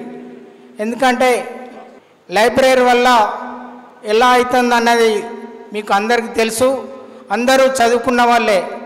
ఇంత పెద్ద మంచి కథల పోటీలు పెట్టినా విజ్ఞానం అనేది ఉట్టిగా ఒకరికి ఇస్తే పోదు, మనకే ఉంటుంది విజ్ఞానం అనేది. ఆ విజ్ఞానం సంపాదించుకోవడానికి గ్రంథాలయాలు ఉపయోగపడతాయి. రానున్న రోజులలో అంతర్జాతీయ లెవెల్లో కథల పోటీలు పెట్టాలని నేను గతంలో కూడా కోరినా. ఇప్పుడు 2 రాష్ట్రాల వాళ్ళే విజేతలుగా వచ్చిండు. మిగతా కడమ రాష్ట్రాల కూడా కథలు రాసి వాళ్ళు విజేతలు కావాలని మిమ్మల్ని కోరుతున్నా. నిర్వాహకులకు ఈ జడ్జిమెంట్ ఇచ్చేవారికి కూడా, అంటే వారికి వేరు రాష్ట్రాల భాషలు ఇంకా నేర్చుకొని ఏమన్నా కథల పోటీలు వస్తే అవి కూడా అవి చేయాలని మేము మనస్ఫూర్తిగా కోరుకుంటున్నా. మనకు ఒకటి ఉంది చిన్నప్పటి నుండి కూడా, కారం లేని కూర, ఆకారం లేని ఇల్లు, ప్రాకారం లేని కోట, ఓంకారం లేని మంత్రం, పరోపకారం లేని జీవితము, సేవానిరతి లేని వృత్తి నిరర్ధకము అని అంటారు. అటువంటిది వీళ్ళు చేసే ప్రతి ఒక్క పని లోపల సమాజ హితం ఉంది, పరోపకారం ఉంది. అది నిజంగా కూడా ఎంతో పూజనీయము, అభినందనీయము. ఈ సందర్భంగా నేను ఇది ముఖస్తుతి కాదు, ఎందుకంటే ఇంతకుముందు మన ప్రీవియస్ వక్తలందరూ కూడా ఈ విషయాన్ని నొక్కి వక్కానించారు. ముల్కనూరుతో ఇంకొక సంబంధం కూడా ఉంది నాకు. అదేంటి అంటే నేను ఒక నవల రాశాను. అది అబ్బషే నవీన్ గారి ప్రప్రథమ నవలల పోటీలో ప్రథమ బహుమతి పొందింది. దాని లోపల నేను దాని పేరు ఐ లవ్ ఇండియా. దాంట్లో ప్రధాన పాత్రధారి మాధవరావు గారని ఉంటారు. ఆ కథకి నేపథ్యాన్ని ముల్కనూరుని తీసుకున్నాను. మన అలిగిరెడ్డి ప్రవీణ్ రెడ్డి గారు ఉన్నారు కదా, వాళ్ళ నాన్నగారు అనుకుంటా, అలిగిరెడ్డి విశ్వనాథ రెడ్డి గారు నాకు మా శ్రీవారు ఆయన ఎల్ఐసిలో అప్పుడు హుస్నాబాద్ బ్రాంచ్లో బ్రాంచ్ మేనేజర్గా చేస్తున్నప్పుడు ఎప్పటికీ కూడా ఈ ముల్కనూరు సహకార సంఘం వాళ్ళు మా దగ్గర కూడా మా ఎల్ఐసిలో ఒక పాత్ర వాళ్ళ ఏజెంట్, అందుకోసమని ఎప్పటికీ ఇక్కడికి వస్తూ ఉండేవారు, సార్తో కలుస్తూ ఉండేవారు. ఇప్పుడు మనం ఎక్కడైతే భోజనాలు చేసామో ఆ భోజనాలశాల 24 గంటలు అన్నదానం చేస్తూనే ఉంటుంది. ఇది మనకు మాత్రమే కాదు, ఇంతకుముందు సార్ చెప్పారు చూడండి, జాతీయ అంతర్జాతీయ లెవెల్కి వెళ్ళాలి అని చెప్పేసి. అలా ఇక్కడికి ఈ ముల్కనూరు సహకార సంఘాన్ని చూడడానికి దేశ విదేశాల నుండి ఎంతోమంది వచ్చేవారు. ఆ వచ్చే విషయాన్ని మా వారు నాకు చెప్పేవారు. అది చెప్తుంటే నాకు చాలా ఆశ్చర్యం అనిపించేది. అరే, ఇంత ఒక మూలలో ఉన్నటువంటి ఒక చిన్న ఊరుని ఇంత ఆదర్శవంతంగా, ఎందుకంటే ఆ సహకార సంఘంలో ఉన్న వాళ్ళందరూ ఇక్కడున్న రైతులందరినీ అందులో భాగస్వామ్యుల్ని చేశారు. అది ఒక ప్రత్యేకమైన వ్యవస్థ. అటువంటి వ్యవస్థకు పునాదిగా అలిగిరెడ్డి విశ్వనాథ్ రెడ్డి గారు నిలిచారు. అది నాకు చాలా స్ఫూర్తినిచ్చింది. నాకు ఒక అతను ఫోన్ చేశారు, ఆయన నాకు అపరిచితుడు. ఆయన ఫోన్ చేసి ఏమని అడిగారంటే, నేను ఫలానా సైట్ లోపల మీ కథ చదివాను, మీది చాలా చాలా బాగుంది, నాకు మీరు ఒక పని చేసి పెట్టాలి, ఒక నవల రాసి పెట్టాలి, నేను దానికి ఒక 2 లైన్లు చెప్తాను. ఒక అతను ఉంటాడు, అతను పల్లెటూరు అతను, వాళ్ళ 2 పిల్లలు కూడా అమెరికాలో సెటిల్ అవుతారు, వాళ్ళను అమెరికా నుండి ఇక్కడికి రప్పించే విధంగా మీ నవల ఉండాలని 2 లైన్లు చెప్పారు. చెప్తే నేను ఉద్యోగస్తురాలని, నాకు అసలు రాయాలి అంటే కథలు రాయడమే చాలా కష్టం, నేను నవల రాయలేను సార్, నన్ను క్షమించండి అని అన్నాను. అంటే లేదమ్మా, నువ్వు రాస్తావు, నువ్వు రోజుకింత వారానికి ఇంత అని అట్లా చేసుకొని రాయమ్మా అని చెప్పేసి చెప్పారు. ఆయన పేరు గుప్తా గారు. అంటే నేను ఆలోచించి సరేలే అనుకున్నాను. అప్పుడు మా వారు చెప్పింది నాకు మనసులో మెదిలింది. అరే నిజంగానే దీని నేపథ్యంలో ఆయననే ప్రధాన పాత్రధారిగా చేసుకోవాలి. నాకు అప్పటికి ముల్కనూరు గురించి ఏమీ తెలీదు. కాబట్టి ఆయనను మనసులో ఊహించుకొని ఆయనకు ఒక బిడ్డ కొడుకు ఉన్నట్లుగా, వాళ్ళు అమెరికాలో సెటిల్ అయినట్టుగా, వాళ్ళు ఇక్కడికి రావడానికి ఆయన చేసిన నేపథ్యంలో ఆయన చేసిన మంచి పనులన్నింటినీ కూడా దానికి ఆ పాత్రకు ఆపాదించి రాశాను. దానికి ప్రథమ బహుమతి ఇచ్చినటువంటి అంపశయ్య నవీన్ ట్రస్ట్ గారికి, అటువంటి స్ఫూర్తినిచ్చినటువంటి అలిరెడ్డి ప్రవీణ్ రెడ్డి గారి కుటుంబాలకి, ఈ వంశం గురించి వీళ్ళు ఎంతమంది ఫ్రీడమ్ ఫైటర్స్ ఉన్నారో, మన స్వాతంత్రంలో ఎంతమంది పనిచేశారు, ఈ ముల్కనూరు సహకార సంఘానికి కూడా ఆ విధంగా పేరు తేవడానికి ఎంతమంది పనిచేశారనేది నాకు వేముల శ్రీనివాసులు గారు చెప్పారు. నాకు అంతటి మహత్తర భాగ్యాన్ని వాళ్ళు కలిగించారు. ఇది సాహిత్యంతో సంబంధం లేనిదే అని అనుకోకండి, సాహిత్యంతో సంబంధం ఉంది కాబట్టి చెప్తున్నాను. పొద్దున కూడా 2-3 చెప్పారు, వాళ్ళ కథలు చదివేసి ఒకరు ఆత్మహత్య చేసుకోవాల్సిన వాళ్ళు చేసుకోకుండా ఊరుకున్నారని. అట్లా సాహిత్యానికి ఎంతో చాలా ఉంది. అది నేపథ్యంలో నెమ్మదిగా పనిచేస్తుందేమో, చాలా విశాలంగా పనిచేయదేమో. ఇప్పుడు వీరన్నట్టుగా తప్పనిసరిగా ఈ గ్రంథాలయం నుండి తప్పనిసరిగా సివిల్ సర్వీసెస్కి తప్పనిసరిగా సెలెక్ట్ అవుతారు. ఆల్రెడీ కానిస్టేబుల్స్కి ప్రభుత్వ ఉద్యోగాలకి 30 మంది సెలెక్ట్ అయ్యారంటే మామూలు విషయం కాదు. ఒక ప్రభుత్వ ఉద్యోగం కొట్టడము అంటే ఎంత కష్టమో ఈ రోజుల్లో ప్రతి ఒక్కరికి తెలుసు. అంతటి మహత్తర కార్యాన్ని వీరు నిర్వహిస్తున్నారు. అంతేకాదు ఇంతటి కథకులందరూ మొత్తం ఎక్కడి నుండి వచ్చారు, విజయనగరం నుండి వచ్చారు, నిజామాబాద్ నుండి వచ్చారు, విశాఖపట్నం నుండి వచ్చారు, ఎంత సుదూరాల నుండి వచ్చారు. అంత దూరం నుండి రావడానికి ముఖ్యమైన కారణం ఇక్కడ వీరిచ్చే ఆతిథ్యం. కథకులకు పట్టం కట్టడంలో అంటే ఎప్పుడు ముల్కనూరు పీఠం చాలా ముందు ఉంటుంది. ఆ విషయం నేను చాలా గర్వంగా చెప్తున్నాను, చాలా సగర్వంగా ఫీల్ అవుతున్నాను. ఇందులో రాయడానికి కానీ ఇందులో చేయడానికి కనీసం ఒక్క చిన్నగానైనా కూడా కథ సెలెక్ట్ కావాలని కానీ అందరూ అందుకనే అనుకుంటారు. ఇంతటి సాహితీ పీఠంలో నా కథకు కూడా బహుమతి ఇచ్చినటువంటి బహుమతి గ్రహీతలకు, ఇంతటి మహత్తర కార్యాన్ని ఒక యజ్ఞంలాగా నిర్వహిస్తున్నటువంటి వేదికలు అలంకరించినటువంటి అందరూ పూజ్యులకు, అతిథులకు నా శిరసాభివందనాలు. ఇంతటి మహత్తర అవకాశం ఇచ్చినటువంటి కూడా అందరికీ కూడా హృదయపూర్వక ధన్యవాదాలు. నాకు కృష్ణశాస్త్రి గారి కవిత గుర్తుకొస్తోంది. నేటి నుండి ఏనాటికి వీటి తలుపు మూయకు, నేటి నుండి ఏనాటికి వీటి తలుపు మూయకు, కోటి మంది వచ్చినా చోటున్నది లోలోన, చెదరనీకు పెదవులపై చిరునవ్వుల ఆహ్వానం, ఎంత చిన్నదో లోకం ముల్కనూరు ప్రజా గ్రంథాలయంలో ఇవిడింది, కోటి మంది వచ్చినా చోటున్నది లోలోన.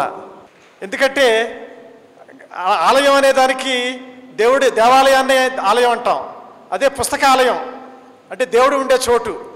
ఆ గ్రంథాలయం ద్వారా స్థాపించి ప్రపంచ ప్రఖ్యాతి చెందిన ముల్కనూరు గ్రంథాలయ నిర్మాతలైనటువంటి ఈ మహాశయులందరికీ వందనాలు. విజ్ఞానాన్ని, వికాసాన్ని, వినోదాన్ని, అలాగే ఉపాధిని కూడా కల్పిస్తున్నారు. ఈ గ్రంథాలయం ద్వారా 30 మందికి ఉపాధి దొరికిందని చెప్పి చాలా సంతోషించాను. ఇది ఒక ఆదర్శమైన గ్రంథాలయంగా మిగతా వారు కూడా తీసుకుని దాన్ని ముందుకు తీసుకెళ్తారని ఆశిస్తున్నాను. అలాగే కథల పోటీ ముల్కనూరు ప్రజా గ్రంథాలయం వారు, నమస్తే తెలంగాణ వారు తీసుకున్న కథల పోటీలో ఒకసారైనా సరే బహుమతి పొందాలని చాలామంది రచయితలు ఊళ్ళూరుతారు. అట్లాగా కథకు పట్టాభిషేకం, కథకులకు గౌరవం తెస్తున్న ఈ సంస్థ వారికి వందనాలు సమర్పిస్తూ ఈ అవకాశం ఇచ్చిన మీకు ధన్యవాదాలు. నమస్కారం. తెలంగాణ, ఆంధ్ర అంటే నేను ఆంధ్ర బిడ్డనై, రాష్ట్రాలు వేరవచ్చు, మనమంతా ఒకటే. నాకు అంటే నేను వ్యక్తిగతంగా చెప్పట్లేదు, సాహిత్యాన్ని ఆంధ్రవాడిని అయి ఉండి సాహిత్యాన్ని తెలంగాణ గౌరవించినట్టు, నేను రవీంద్ర భారతిలో ఎన్నో అవార్డులు తీసుకున్నాను. సాహిత్యాన్ని తెలంగాణ గౌరవించినట్టు మా ఆంధ్రాలో ఇప్పుడు లేదు. నాకంటే ముందుందేమో నాకు తెలియదు, కానీ ముందుగా తెలంగాణకు వందనాలు. కథ విషయానికి వస్తే, ఎందుకంటే తెలంగాణకు ఎందుకు వందనాలంటే పాట పుట్టింది ఎక్కడ, సాహిత్యం పుట్టింది ఇక్కడ. కృష్ణశాస్త్రి ఎక్కడో మా ఊరు పక్కన పుట్టుంటాడు, తిలక్ ఎక్కడో పుట్టుంటాడు, శ్రీశ్రీ ఎక్కడో పుట్టుంటాడు. కానీ ఇప్పటికీ తెలంగాణ పాట వల్ల, ఉద్యమం వల్ల ఈ తెలంగాణ రాష్ట్రం ఏర్పడింది. ఒక అందశ్రీ, ఒక కాళోజీ, ఒక శ్రీనారాయణ, వీళ్ళందరూ ఉద్యమం అభ్యుదయం వైపు నడిపించడం వల్లే, పాట వల్లే తెలంగాణ పుట్టింది తప్ప ఒక వ్యక్తి వల్ల కాదు. సాయుధ పోరాటం. ఇంత ముల్కనూరు ప్రజా గ్రంథాలయం రచయితలను, కవులను, సాహితీకారులను గౌరవించే విధానం నేను ఇప్పటి వరకు చూడలేదు. ముందుగా వేముల శ్రీనివాస్ గారికి, మా జాయింట్ కమిషనర్ శశిధర్ గారికి, గోవర్ధన్ రెడ్డికి, మిగతా మిత్రులందరూ, మీరందరూ కూడా ఈ గ్రంథాలయాన్ని 100 సంవత్సరాలు కాపాడాలని మిమ్మల్ని నేను మనసా వాచ నమస్కరించుకుంటున్నాను. సెలవు. ఈ యొక్క ములకనూరు గ్రామంలో ప్రజా గ్రంథాలయాన్ని ఏర్పాటు చేసుకొని ఇంత వైభవోపేతంగా నిర్మించినటువంటి ఈ యొక్క గ్రంథాలయం నిర్మాణకర్తలందరికీ మనస్ఫూర్తిగా నమస్కారం తెలుపుతా ఉన్నాను. ఒక కవిత చదువుతాను. మాతరం వందే మాతరం, మాతరం వందే మాతరం, భరత మానుల మమతలెరిగిన మాతరం వందే మాతరం, ఇది మా తరం. మాతరం వందే మాతరం, భరత మానుల మమతలెరిగిన మాతరం వందే మాతరం. జాతి సంపదను దోచవారల, జాతి సంపదను దోచవారల కొల్లపొడిచే మాతరం వందే మాతరం. జీవనోపాధి కోసం ఎన్నో జీవనదులున్న ఈ తెలంగాణకు మాతరం వందే మాతరం. ప్రజల కోసం ప్రాణమిచ్చే త్యాగధనులను గన్న భరతమాతకు మాతరం వందే మాతరం. మరే భరతమాతను గన్న భాగ్యశీలి భూమాతకు మాతరం వందే మాతరం. ఈ యొక్క అవకాశం ఇచ్చేటువంటి పెద్దలందరికీ నా యొక్క నమస్కారం తెలుపుతాను. ముల్కనూరు నమస్తే తెలంగాణ కథల పోటీలో నా యొక్క కథ వైకుంఠ వాకిలికి బహుమతి ప్రకటించినందుకు నిర్వాహకులకు, నమస్తే తెలంగాణ వారికి, న్యాయ నిర్ణేతలకు నేను సదా కృతజ్ఞుణ్ణి. ఇక నేను వచ్చినటువంటి నేపథ్యం చెప్పుకుంటే, ఖమ్మం విషయానికి వచ్చేసరికి నా తెలంగాణ దోస్తులందరూ కూడా అరే ఖమ్మం మే నమ్మం అంటారు. ఖమ్మం మే నమ్మం ఎందుకు అంటే మేము ఆంధ్ర పొంటి ఉంటాము. సూర్యాపేట నుంచి పోతూ ఉంటే ఖమ్మం ఆంధ్రాకి గుమ్మం, రాజమండ్రి నుంచి విజయవాడ నుంచి వస్తూ ఉంటే ఆంధ్రాకి ఖమ్మం గుమ్మం. ఒక సమ్మిశ్రమైనటువంటి సంస్కృతి నుండి ఉద్భవించడం కాబట్టి మేము చాలా భిన్నంగా ఉంటాము, భిన్నంగా రాస్తాము. ఆకలి గురించి రాస్తాము, అందం గురించి కూడా రాస్తాము. అంటే ఒక ఆవేశం, ఉద్యమ ప్రభంజనం మా రక్తంలో ఉంటుంది. కృష్ణశాస్త్రి గారి యొక్క అల్లిక జిగిబిగి, ఆ సౌందర్య లహరి, సౌందర్య పోషణ అంటే తెలంగాణ లేదని కాదు, ఒక రొమాంటిక్ సెన్స్ మాలో ఉంటాయి. అక్కడి నుంచి ఒక కథకుణ్ణి ముల్కనూరు స్కూల్ నుంచి పుట్టించారు వేముల శ్రీనివాసరావు గారు. Thank you so much sir. మీరు ఎక్కించినటువంటి రథము 2019లో మీరు ఎక్కించిన రథము, కథల రథము చాలా దివ్యంగా కొనసాగుతుంది.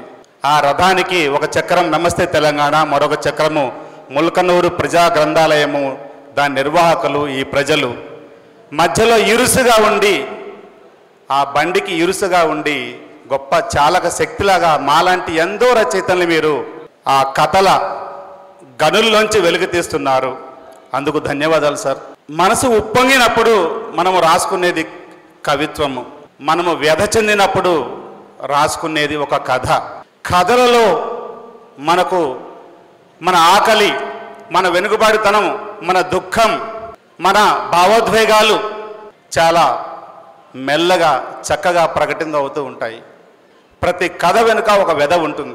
ఆ వ్యధలను, నా దుఃఖాన్ని, నేను పడ్డ పుల్లిందల్ని, ఈతి బాధల్ని చదువుకోవటం కోసము, ఒక వ్యక్తిగా వ్యవస్థలో నిలబడటం కోసము, ఒక ఉద్యోగం సంపాదించుకోవడం కోసము నేను పడ్డ ప్రతి వ్యధ ఓ కథగా మార్చి నేను ఈ ముల్కనూరు స్కూల్ ద్వారా ముందుకెళ్తున్నాను అని సగర్వంగా ప్రకటిస్తున్నాను.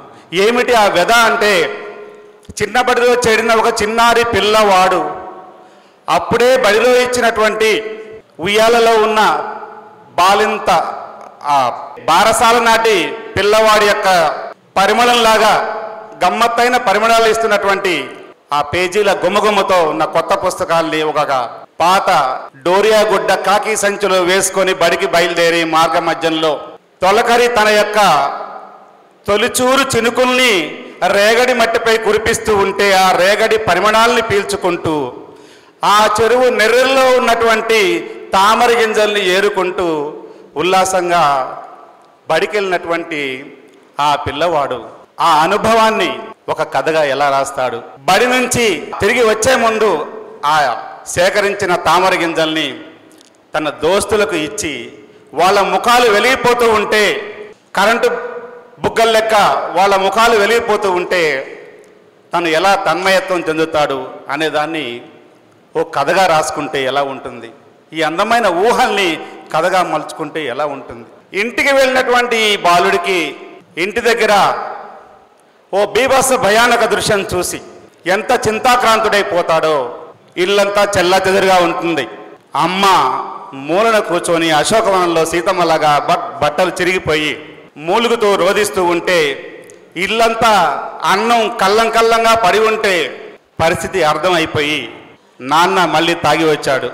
కమ్యూనిస్ట్ పార్టీలో తిరిగి అమ్ముకున్నటువంటి పొలం గుర్తొచ్చి, కోల్పోయినటువంటి ఆస్తులు గుర్తొచ్చి మళ్ళీ తాగి వచ్చి ఏదో ఇంట్లో హంగామా చేశాడు అనేటువంటిది అర్థమైంది. కింద పడిన అన్నాన్ని ఎత్తుకొని ఒక మాగాయి ముక్క కలుపుకొని అమ్మను ఓదార్చి బడికెళ్ళి చదువుకొని ర్యాంకులు సాధించి అధ్యాపకుడైనటువంటి పిల్లవాడి యొక్క వ్యధను ఓ కథగా రాస్తే ఎలా ఉంటుందో నా యొక్క కథల్లో కనిపిస్తుంది.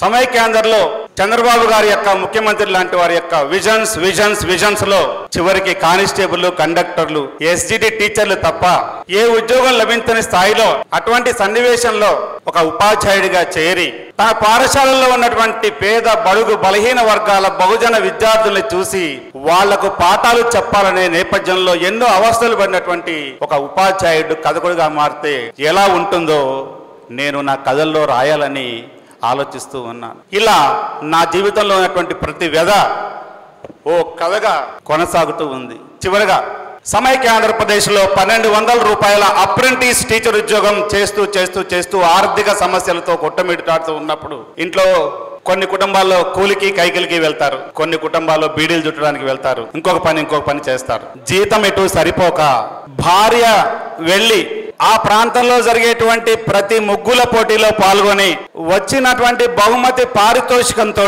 పిల్లల ఫీజులు కట్టినటువంటి నేపథ్యం నుంచి వచ్చినటువంటి ఒక కథకుడి యొక్క వ్యధ కథగా మార్చినప్పుడు ఆ అందమైన ముగ్గులు వేస్తూ ఉన్న సందర్భంలో ఒక యువకుడు పరిగెత్తుకొచ్చి ఒక అందమైనటువంటి పడుచు వైకుంఠ వాకిలి ముగ్గు గీస్తూ ఉన్నప్పుడు వాడు వచ్చి తన చెయ్యి కోసుకొని నువ్వు నన్ను ప్రేమిస్తావా లేకుంటే చనిపోమంటావా అని అన్నప్పుడు ఆ రక్తపు రుధిర ధారలు ఆ రంగోలీ మీద పడ్డప్పుడు ఆ దృశ్యాన్ని ఓ కథగా ఒక కావ్యంగా మలచవచ్చని దాన్ని ఒక కథా వస్తువుగా నేను కథగా రాస్తే బహుమతి ఇచ్చినటువంటి ముల్కనూరు గ్రంథాలయం సాహితీ పీఠం వారికి నమస్తే తెలంగాణ వారికి ధన్యవాదాలు. కాబట్టి కథలు ఎక్కడో లేవు, మన పొంటినే ఉన్నాయి, మన ఒంటినే ఉన్నాయి, మన ఇంటనే ఉన్నాయి. మన చుట్టూ ప్రతి మనిషిలో ప్రతి జీవిలో కథ అనేది ఉంటుంది.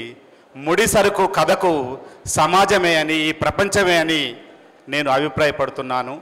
కాబట్టి నేను రాసిన వైకుంఠ వాకిలి అనేటువంటి కథను తప్పనిగా సరిగా చదవాలి. సమాజం నుండి ఎన్నో వ్యతలు పడి ఆ వ్యతల్ని కథలుగా రాసుకున్నటువంటి కథకుని నేను. దయచేసి నా కథను మీ అందరూ చదివి మీ యొక్క అభిప్రాయం తెలియచేస్తారని నేను ఈ అవకాశం ఇచ్చినందుకు, నాకు ప్రథమ బహుమతిని ఇచ్చినందుకు మీ అందరికి కూడా నా యొక్క కృతజ్ఞతా కుసుమాంజలి ప్రకటిస్తూ ముగిస్తున్నాను.